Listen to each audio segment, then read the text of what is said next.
On this special episode, we take you out to Ruby Gap Gorge, which is 47 kilometers east of Arltunga, or 115 kilometers east from Alice Springs.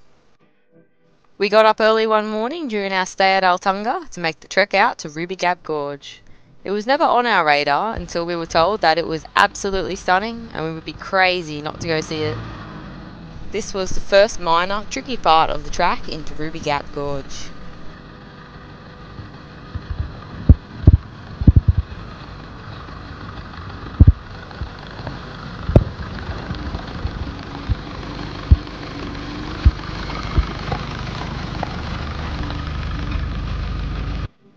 The scenery out to Ruby Gap was great. Plenty of ranges and jump ups to look at.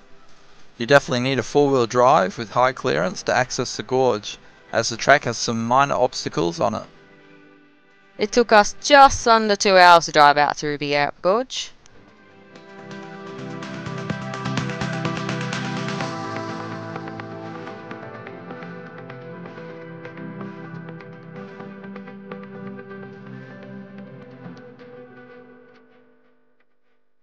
A lot of the track into the gorge itself is driving on the sandy riverbed. We did run into 3 bulls laying on the riverbed.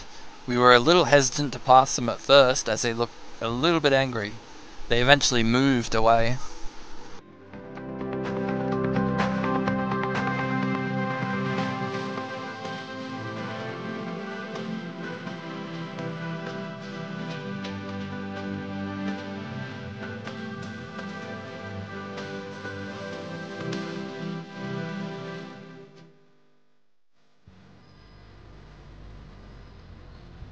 This was the final part of the track. We opted to drive in as far as you could to reduce the hike into the gorge.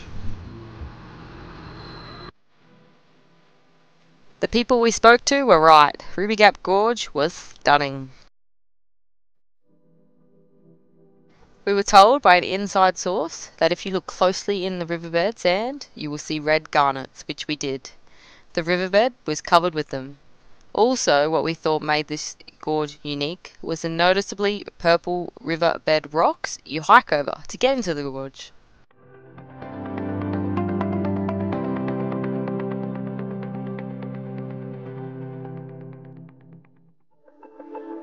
Ruby Gap got its name from when an explorer, David Lindsay, found some red stones and what he thought were to be rubies in the riverbed. 2 years later, it was found that the stones were merely a high-grade garnet, not nearly as valuable as rubies.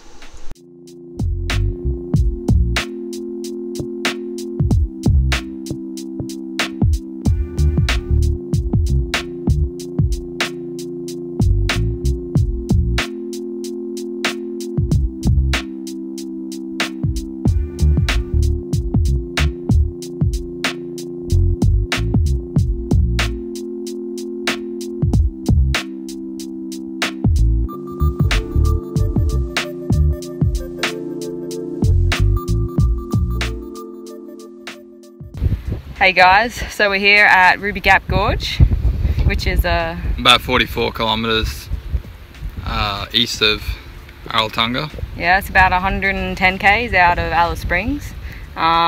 It's only one way in, one way out, but yeah, definitely worth it. It's a good little four-wheel drive track on the way in as well. Yeah, there's still a bit of water now here in September. We could have a swim at one of the small gorges around the corner, which is good.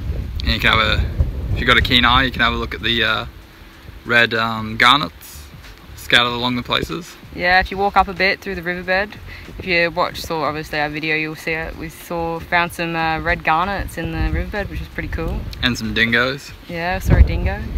But yeah, as you can see around us, it's blue day. It's a very nice gorge, so yeah, definitely worth the effort to come out. Alright, I think Kurt wants to put his fly net back on. Yeah.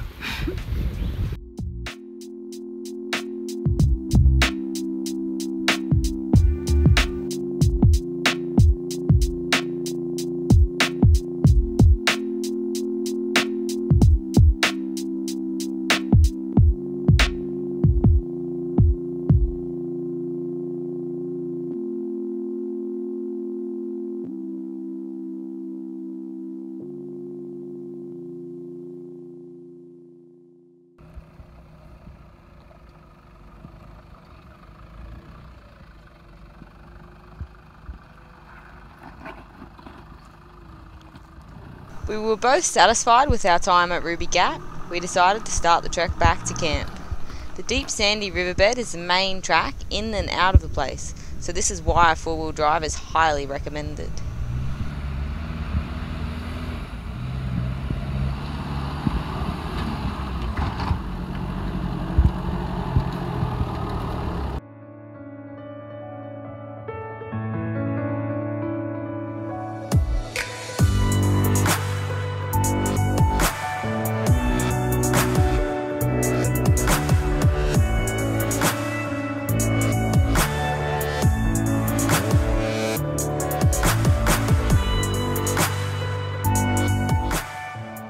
You can camp at Ruby Gap Gorge. There are no facilities at all, so you have to take your own rubbish. We did hear people had taken camper trailers out there. We're not sure if you would take a caravan though. There are some tricky spots and you definitely need that high clearance. You can drive a total of 7 kilometers up the sandy riverbed before vehicles are prohibited beyond a certain point. Here we are crossing the dried up riverbed of the Hale River. This is the widest section of the sandy riverbed that you'll need to cross to get into the Ruby Gap Gorge. It wasn't really tricky, just momentum was the key.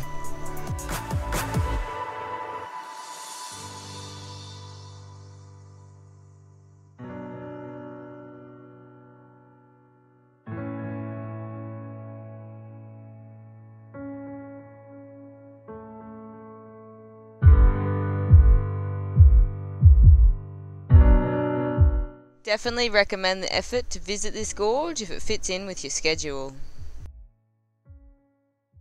On our way out, we stopped by one last stone house in Arltunga. It's probably the biggest one still standing. Overall, we are so glad that we made the decision to come out to Ruby Gap Gorge and visit Arltunga. Both places are so rich in history, and seeing the historical sites in person and reading the tales has without a doubt helped educate us about Central Australia and the first mining rushes in the region.